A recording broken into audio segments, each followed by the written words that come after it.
ಸಂಕಷ್ಟದಲ್ಲಿರುವ ಬೆಳೆಗಾರರ ಬೆಳೆ ಸಾಲ ಮನ್ನಾ ಹಾಗೂ ಈ ಬಾರಿ ಹೆಚ್ಚಿನ ಬೆಳೆ ನಷ್ಟವಾಗಿದ್ದು, ಬೆಳೆ ನಷ್ಟ ಪರಿಹಾರ ಬಿಡುಗಡೆಗೊಳಿಸಬೇಕೆಂದು ಚಟ್ಟಳ್ಳಿಯ ನರೇಂದ್ರ ಮೋದಿ ಭವನದಲ್ಲಿ ನಡೆದ ಚಟ್ಟಳ್ಳಿ ಪ್ರಾಥಮಿಕ ಕೃಷಿ ಪತ್ತಿನ ಸಹಕಾರ ಸಂಘದ 47ನೇ ವಾರ್ಷಿಕ ಮಹಾಸಭೆ ಅಧ್ಯಕ್ಷತೆ ವಹಿಸಿ ಬಲ್ಲಾರಂಡ ಮಣಿಯುತ್ತಪ್ಪ ಮಾತನಾಡಿದರು. ಸಭೆಯಲ್ಲಿ ವಾರ್ಷಿಕ ವರದಿ ಮಂಡನೆ, ಆಯವ್ಯಯ, ನಿವ್ವಳ ಲಾಭ ವಿಲೇವಾರಿ, ಬೈಲಾ ತಿದ್ದುಪಡಿ, ಲೆಕ್ಕ ಪರಿಶೋಧಕರ ನೇಮಕ ಮತ್ತು ವಿವಿಧ ವಿಷಯಗಳ ಬಗ್ಗೆ ಚರ್ಚೆ ನಡೆಸಲಾಯಿತು.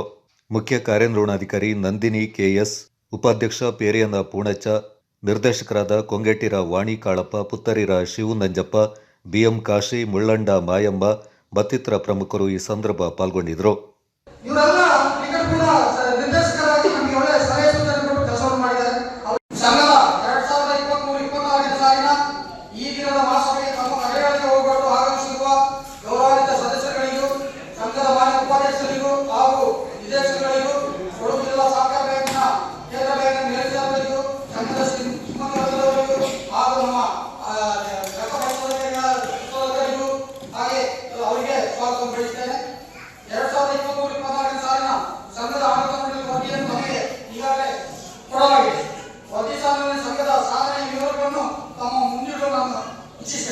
ಈಗಾಗಲೇ ಬುಕ್ ಕೊಟ್ಟಿದ್ದೀವಿ, ಸುಮಾರು ಜನ ಓದಿರ್ಬೋದು.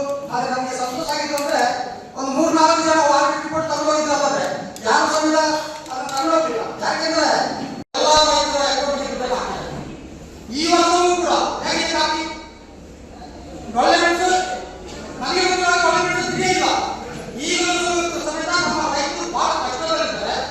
ನಾವೆಲ್ಲರೂ ಸೇರಿಬಿಟ್ಟು ನಮ್ಮ ಸಹಕಾರ ಸಂಘದ ಮೂಲಕ ಒಂದು ಮನವಿ ಕೊಡುವ, ನಮಗೆ ರೈತರ ಸಾಲವನ್ನು ಮನ್ನಾ ಮಾಡಬೇಕು.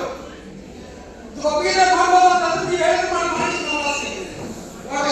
ಅದರ ಜೊತೆಗೆ ನಮ್ಮ ರಸ್ತೆಗಳಾಗಿದೆ, ಬೇರೆ ಕಡೆಗಳೆಲ್ಲ ನಿಮಗೆ ಕಾಣ್ತದೆ, ಅಲ್ಲಿ ಗುಡ್ಡಿ ಮುಚ್ಚಿ ಇಲ್ಲಿ ಗುಡ್ಡಿ ಅಂತ ನಮ್ಮ ರಸ್ತೆಗಳಲ್ಲಿ ಓಡಾಡುವಂತ ಪರಿಸ್ಥಿತಿ ಇದೆ. ನಾವು ಎಮ್ಮಿಗೆ ಹೇಳ್ತೀವಿ, ಕಳೆದ ಸಾಲಿನಲ್ಲಿ ನಮ್ಮ ಸರ್ಕಾರದ ರಸ್ತೆಗಳು ಹೇಗಿತ್ತು ಧೈರ್ಯವಾಗಿ ಹೇಳ್ತೀವಿ. ಈಗ ಆಗಿರುವಂತ ಕಾಂಗ್ರೆಸ್ ರಸ್ತೆಗಳಲ್ಲಿ ಯಾರು ಮಾಡಿದ್ದು? ನಮ್ಮ ಸರ್ಕಾರ ಮಾಡಿದ್ದು. ಆದ್ರೆ ಈಗಿನ ಸರ್ಕಾರ ಅದೇ